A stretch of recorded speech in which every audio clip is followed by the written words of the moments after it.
Olá, boa tarde. Hoje, sexta-feira, 19 de julho de 2019. Os casos de sarampo aumentaram em 86% em apenas 4 dias deste mês.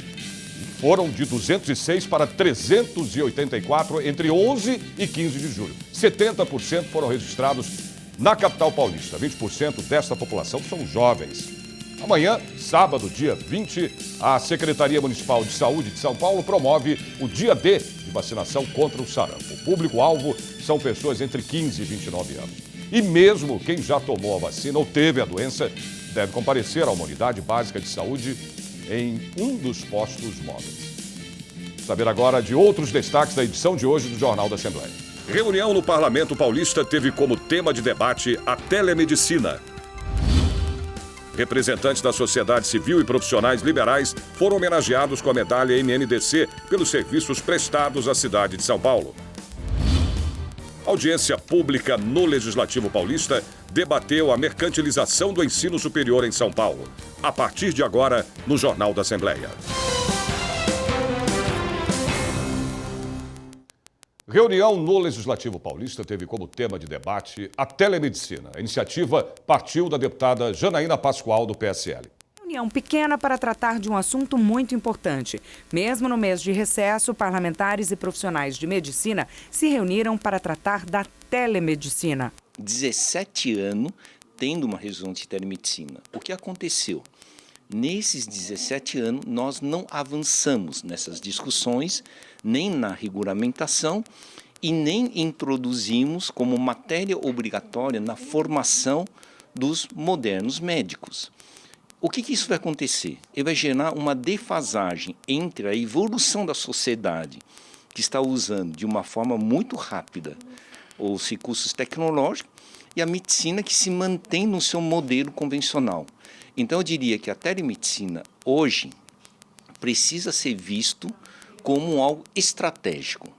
O estratégico para aumentar, digamos, o acesso à saúde, para somar, para promover a maior agilização de resoluções de problema. Para que a gente possa cobrir as necessidades das pessoas, a gente precisa sempre de referências. A telemedicina, ela não vai substituir qualquer papel do médico presencial, mas ela vai incentivar para que as pessoas possam ter um suporte decisório melhor. Não só as pessoas, eu digo os consumidores, os cidadãos, mas também os prestadores de serviços. Quer dizer, os médicos ganham, a sofisticação do conhecimento se aprimora e, logicamente, isso contribui para um sistema de saúde mais seguro, que aliás é o conceito da qualidade. A qualidade ela fala sobre segurança e a segurança depende da interação multiprofissional e mais do que isso, da somatória de conhecimento. E é nesse sentido que tem que ser utilizado, já é utilizado largamente em muitos países, com sucesso. As pessoas que utilizam, elas querem repetir a experiência, quer dizer, existe muita satisfação, então eu acabo sendo um entusiasta, não da tecnologia, mas sim do acesso da equidade e por ela justamente é que nós devemos utilizar a tecnologia. Rogéria é advogada e veio para o debate. Defende a telemedicina como ferramenta para democratizar informações, muitas vezes de fundamental importância para salvar vidas. A medicina está acompanhando muito rápido, né? A gente tem evoluído e, como sempre, né, a nossa legislação não acompanha na medida que as coisas todas avançam. Sempre tem esse lapso temporal. Felizmente, o CHAU também defende essa possibilidade da gente usar isto a favor da população, como trazido aqui antes pela própria deputada, né? Nós temos algumas questões críticas no nosso país, que é a questão da territorialidade, a questão de acesso à saúde, a questão, por exemplo, de especialidades, né? Muitas vezes você não tem naquela região um especialista e você precisa daquilo de forma rápida. E eu acho que a telemedicina é uma solução para o nosso país tão grande, né? De forma a atender a população, pensar na população. O deputado do Novo, Reniose Cuquer, também veio. Quer se inteirar mais sobre o tema, que ainda será muito discutido aqui na LESP. Estou aqui interessado em entender mais porque eu acho que é um assunto muito relevante, né? Nós do Novo estamos muito preocupados com as pautas principais, que são segurança, saúde e educação.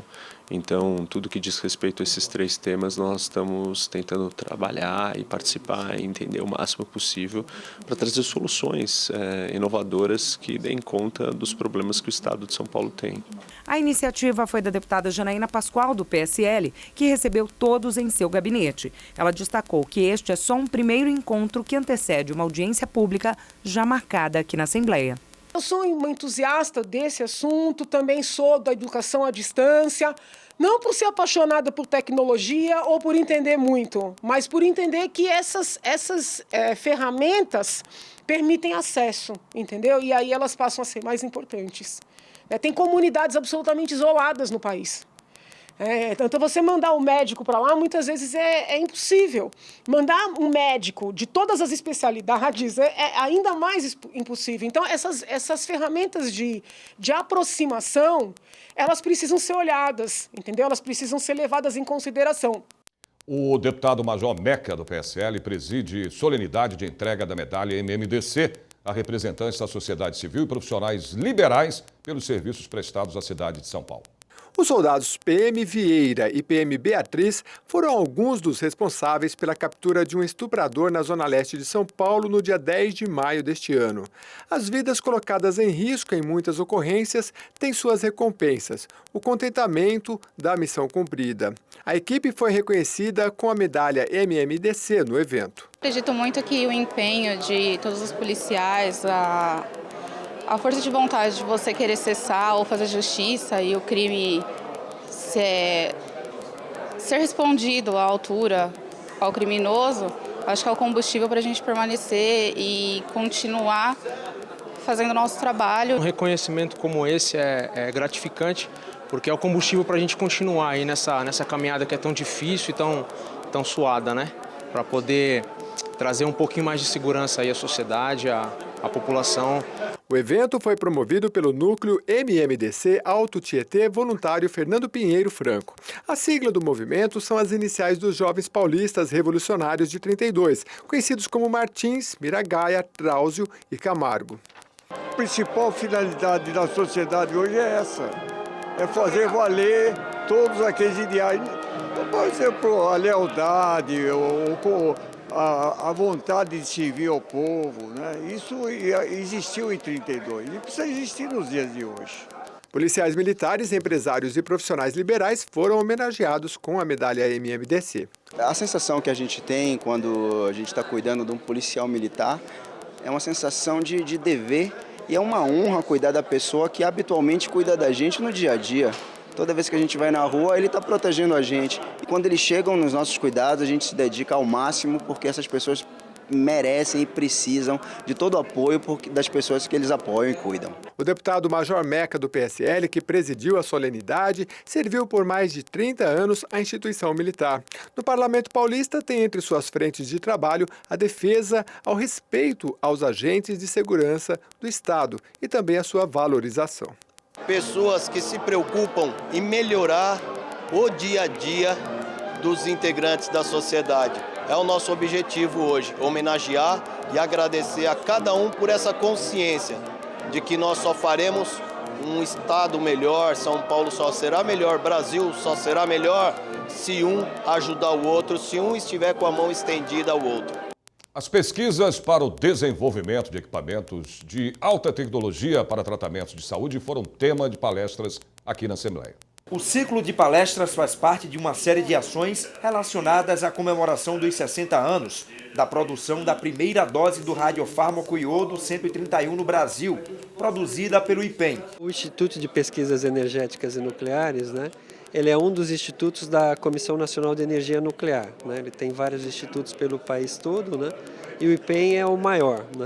Ele é uma instituição federal, mas ao mesmo tempo é uma autarquia ligado à Secretaria de Desenvolvimento Econômico do Estado de São Paulo, gerido tecnicamente pela Comissão Nacional de Energia Nuclear e com vínculo para graduação e pós-graduação com a Universidade de São Paulo. Então ela tem essa especialidade, de poder atuar em várias áreas. O diretor de Produtos e Serviços do IPEM, Dr. Jair Mengatti, falou sobre os bastidores da medicina nuclear, desafios e esperanças.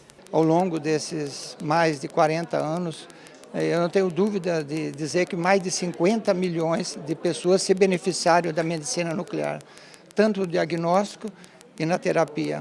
O doutor Emerson Bernardes, coordenador de pesquisa do Centro de Radiofarmácia do IPEM, falou sobre o que há de novo em moléculas radioativas para o diagnóstico e tratamento de doenças, em especial câncer e Alzheimer. Algumas moléculas já estão, inclusive, já em testes em hospitais que a gente mantém um convênio, mas ainda não estão disponíveis comercialmente para o Brasil como um todo, mas que em breve, na medida que os estudos avançarem, elas serão disponibilizadas comercialmente também. Esse é o intuito. O presidente da Comissão Nacional de Energia Nuclear falou da importância da parceria com os estados e com o Legislativo paulista. Nós estamos comemorando 60 anos do primeiro desenvolvimento do país de um radiofármaco. Isso é fundamental, quer dizer, o desenvolvimento científico e tecnológico é essencial para o país ganhar projeção internacional e satisfazer as suas próprias necessidades da sua população. Então, os radiofármacos são produtos de alta tecnologia ligados à área nuclear, para diagnóstico e para tratamento de doenças, principalmente de câncer, mas também de moléstia do coração e outras. Esse desenvolvimento que é feito no IPEM, então, traz um ganho tecnológico para o país muito grande e é importante que nós continuemos nesse caminho de investir em pesquisa e desenvolvimento para ter a autossuficiência nacional na produção e na distribuição de radiofármacos.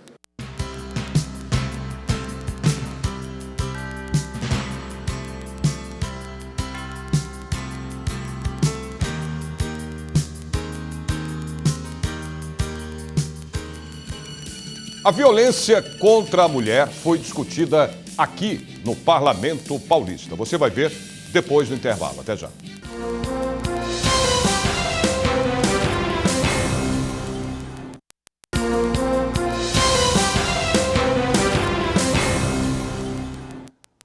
A violência contra a mulher foi discutida na Assembleia Legislativa nesta quinta-feira. A deputada Janaína Pascoal, do PSL, recebeu a procuradora estadual Ana Paula Zomer para falar sobre casos de feminicídio no estado de São Paulo em 2019, como o de Elis Cristina, assassinada em fevereiro no interior paulista. Elis Cristina Silva da Costa tinha 34 anos. Ela foi morta em fevereiro com 9 tiros em São Carlos, no interior de São Paulo. O crime foi cometido por um homem que insistia em ter um relacionamento com a vítima. O caso de Elis engrossa os casos de feminicídio no estado de São Paulo este ano. No primeiro trimestre de 2019, 37 mulheres foram vítimas de feminicídio, um aumento de 76% nos casos, se comparado ao mesmo período do ano passado. Em 2018, foram 21 vítimas nos 3 primeiros meses do ano.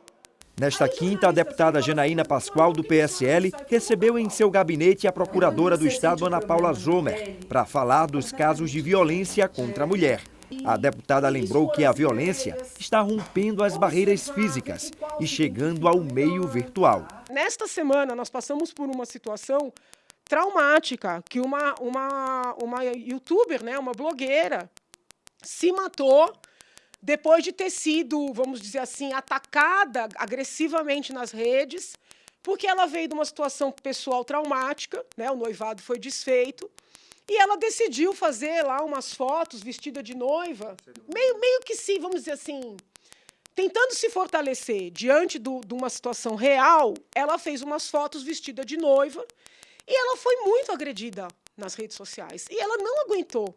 Ana Paula Zomer desenvolve uma pesquisa num pós-doutorado que aborda os aspectos criminológicos da violência de gênero, mas defende que, independentemente do motivo, é preciso discutir a violência contra a mulher e combater, acima de tudo, com uma mudança nos padrões de educação. É um problema cultural, aliado a uma estrutura, ou que nasce de uma estrutura patriarcal e extremamente machista, que encara a mulher como um objeto que pode, inclusive, ser transformado em alguém que recebe violência física, é vítima de violência psicológica, no mais das vezes, E é importante que se diga que a violência psicológica, ela supera em números, a violência física.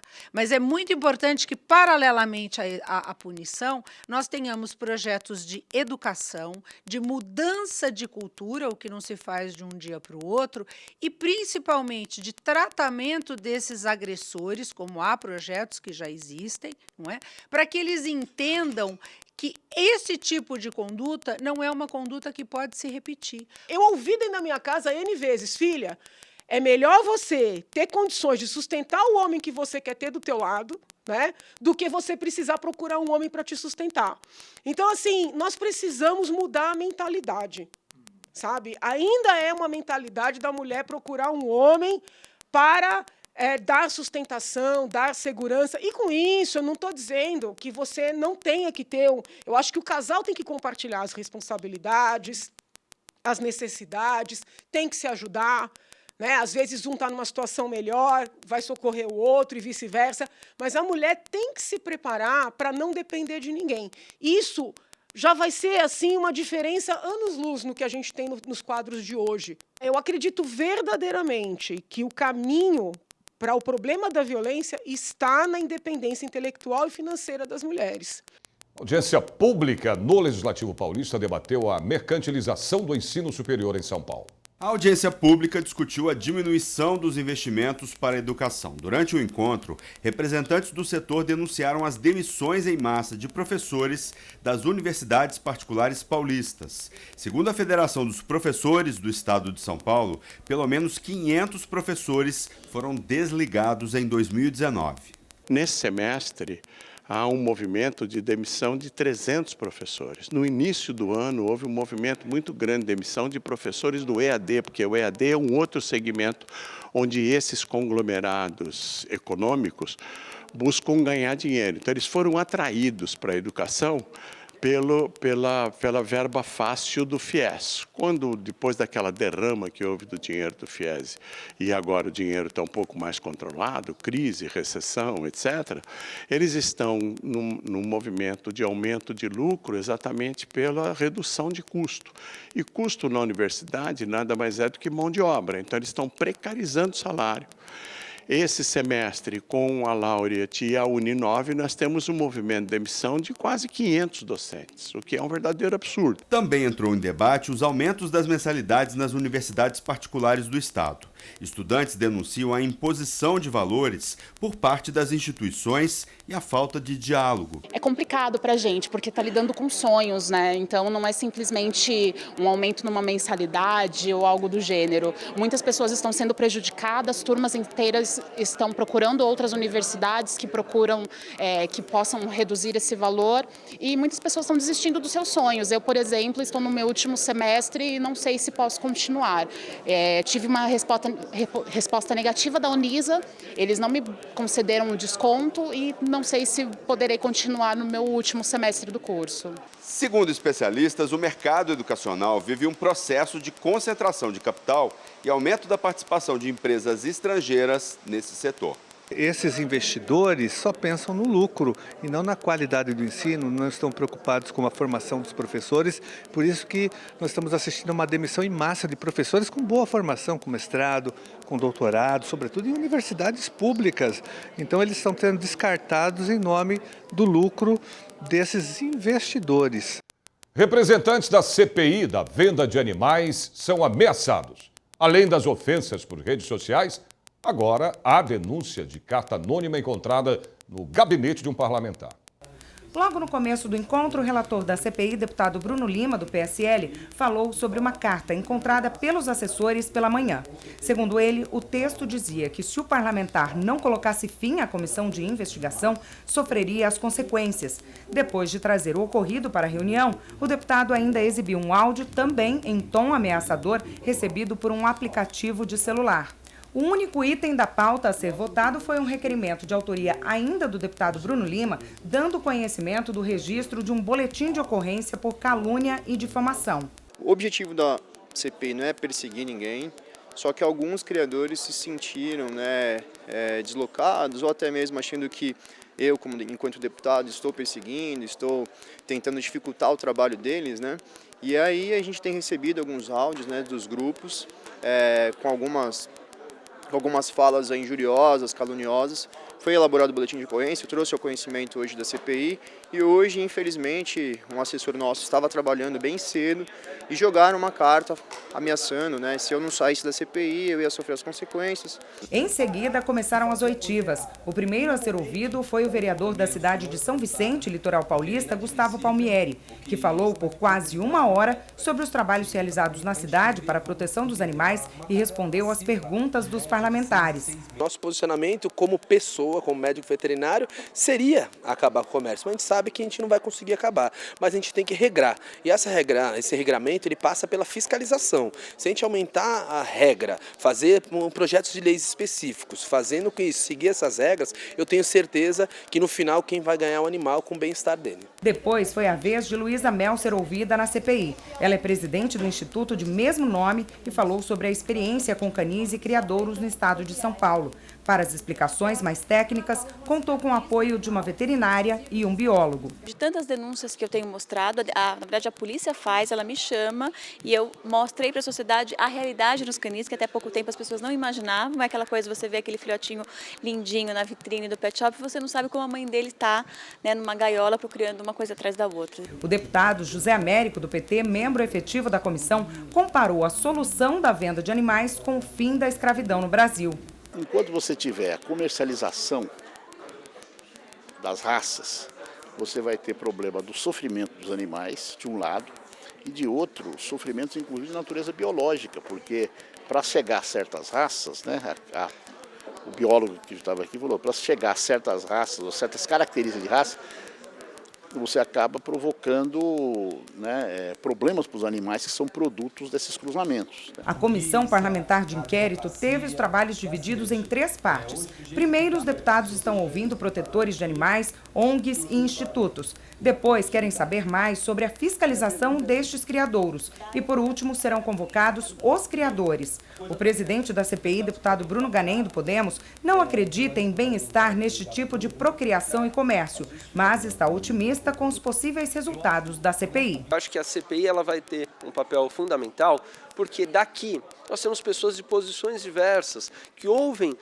grupos da sociedade diferentes. E eu tenho certeza que o projeto que sair daqui vai ser um projeto muito bom e ponderado, né? Um projeto que vai estar pronto para ser aprovado no plenário, para que seja sancionado pelo governador e que de fato saia do papel.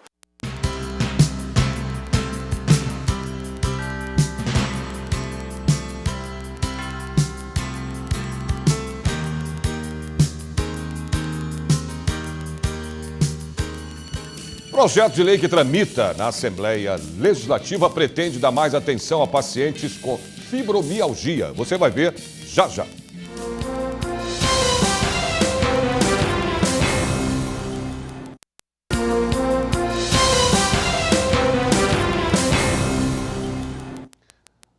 Lançada no Parlamento Paulista, a Frente Parlamentar Ítalo-Brasileiro. O objetivo é criar um canal permanente de diálogo com as empresas de origem italiana que atuam no estado. O coordenador da frente, que reúne 27 parlamentares, é o deputado Paulo Fiorillo, do PT. O colegiado espera contribuir para ampliar o diálogo com a comunidade italiana, inclusive para propor projetos e políticas públicas que possam contribuir principalmente para o incremento de atividades econômicas. Nós queremos discutir não só as ações culturais, mas fundamentalmente as ações que podem levar empresas italianas para o estado de São Paulo. O vice-coordenador da frente parlamentar será o deputado Castelo Branco, do PSL, de origem italiana, assim como o deputado Paulo Fiorillo. Ele foi proponente da homenagem ao Dia da República Italiana, realizada no Parlamento Paulista. O objetivo é congraçamento, união e que a gente trabalhe junto para fortalecer os laços comerciais entre Brasil e Itália. No estado de São Paulo, 35% da população é composta por italianos ou descendentes. As propostas debatidas na frente parlamentar poderão ainda se transformar em projetos e ações que possam ampliar os direitos da comunidade franco-italiana residente no estado. O intuito desse encontro e dessa frente é de aproximar, conhecer melhor as oportunidades que os parlamentares da frente levarão à nossa atenção. O objetivo é de isso, trazer mais investimento e também mais atividades culturais, no respeito daquela que é a estratégia do consulado que vem sendo nos últimos meses, de sair da grande São Paulo e de ir a caminho do interior. O alerta para quem tem dores fortes, mudança de humor e insônia. Se você passa por isso, pode estar com a fibromialgia, uma doença crônica. O problema é sério e, por isso, o projeto de lei que tramita aqui na Assembleia Legislativa pretende dar mais atenção a esse tipo de paciente. Sandra descobriu há alguns anos que a dor que sentia tinha um nome. Olha, viver com a fibromialgia não é fácil. É dor 24 horas, é uma síndrome, então ela contempla com a gente com uma série de sintomas. Atualmente, 37% da população do país convive com algum tipo de dor crônica, de acordo com dados da Sociedade Brasileira para o Estudo da Dor. Neste cenário, a fibromialgia aparece como uma das principais causas, sendo uma das condições mais atendidas no consultório do reumatologista, onde representa mais de 10% dos diagnósticos. Essa é uma enfermidade onde existe uma alteração importante na percepção da dor ao nível do sistema nervoso central. Ela não é uma doença inflamatória, não é infecciosa, não contagiante. Ela tem agora alguns trabalhos mostrando um antecedente genético, alguma predisposição genética familiar, e que normalmente o estresse está muito envolvido com o desencadeamento dessa enfermidade. Segundo a Sociedade Brasileira de Fibromialgia, a doença acomete cerca de 3% da população, em sua maioria mulheres entre 35 e 55 anos de idade. O evento, proposto pelo deputado Thiago Auric, do PR, lotou o auditório Franco Montoro e trouxe especialistas para discutir novos caminhos para a doença. O deputado ainda falou sobre o seu projeto de lei, em início de tramitação na casa, e que, se aprovado, vai conceder o atendimento prioritário ao portador de fibromialgia em todos os estabelecimentos e transportes públicos de São Paulo. Resolvendo atender uma demanda dessa parte da população, a gente criou esse projeto de lei, que ainda não foi para a CCJ, mas acho que em breve estará indo. Fila no mercado que tem lá atendimento preferencial a idoso, gestante, deficiente físico, enfim. A gente quer colocar nesse rol de prioridades a pessoa que tem fibromialgia.